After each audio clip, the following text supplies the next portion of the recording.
எல்லோருக்கும் வணக்கங்க. இது அந்தாதி அகாடமி. நம்ம டிஎன்பிஎஸ்சி சிலபஸில் இயற்கை தேசிய சின்னங்கள் வந்து ஒரு டாப்பிக்காகவே இருக்குது.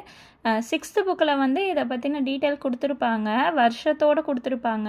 இதை நம்ம கண்டிப்பாக படித்து ஞாபகம் வச்சுக்கணும். பார்த்திங்கன்னா தாமரை, ஆலமரம், அப்புறம் மாம்பழம் மூணுமே 1950 வரும்.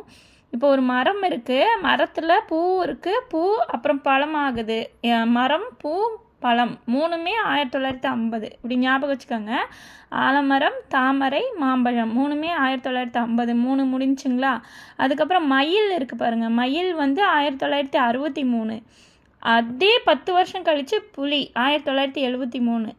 மயில் வந்து முன்னாடி சின்ன மிருகம் இதுவாக இருக்கும். அடுத்த மிருகம் வந்து புலி வந்து ரொம்ப பெருசாக இருக்குது 10 வருஷம் கழித்து. அப்படி ஞாபகம் வச்சுக்கோங்க. அப்போ வந்து 1963 மயில், அப்படியே 10 வருஷம் கழித்து 1973 வந்து புலி. இப்போ கங்கை யார் பார்த்திங்கன்னா அதுக்கு அடுத்து அப்படியே 2008 வருஷம்.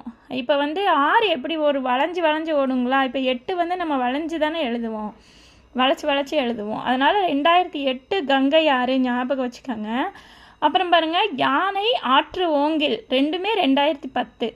யானை வந்து 10 பலம், ரொம்ப பெருசு, 10 பேரோட பலம் இருக்குது அப்படின்னு ஞாபகம் வச்சுக்கோங்க. அதே மாதிரி ஆற்று ஓங்கில் அதுவுமே பெருசு. ஆற்று ஓங்கிலும் யானையும் 2010. லாஸ்ட்டாக அப்புறம் லாக்டோபேசிலஸ் வந்து 2012. இது வந்து நம்ம தயிரில் இருக்கிற பாக்டீரியா. இது கேட்டிருக்காங்க. இது பார்த்திங்கன்னா இப்போது டக்குன்னு ஞாபகம் வச்சுக்கிறதுன்னா மரம், பழம், மலர், தாமரை மூணுமே 1950. மயில் வந்து 1963. அப்படியே 10 வருஷம் கழித்து 1973 வந்து புலி. அதுக்கப்புறம் வளைஞ்சு ஓடுற கங்கையாறு 2008.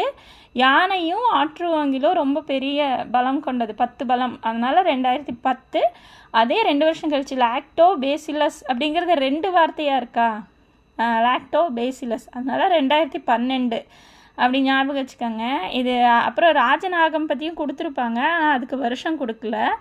இது வந்து ரொம்ப முக்கியம், நிறைய டைம் கேட்டிருக்காங்க. அதே மாதிரி இந்தியாவோட நடனங்கள் பற்றி அந்த மாதிரியும் 6th புக்கில் இருக்கும். இதெல்லாம் இந்த லெசன் ரொம்ப முக்கியம். இந்திய தேசிய சின்னங்கள், அப்புறம் கொடி பற்றி, மாநில மரங்கள், அதை பற்றியெல்லாம் கேட்டிருப்பாங்க. இந்த லெசனை படிங்க, அப்படியே ஒவ்வொன்றா பார்க்கலாம். நன்றி.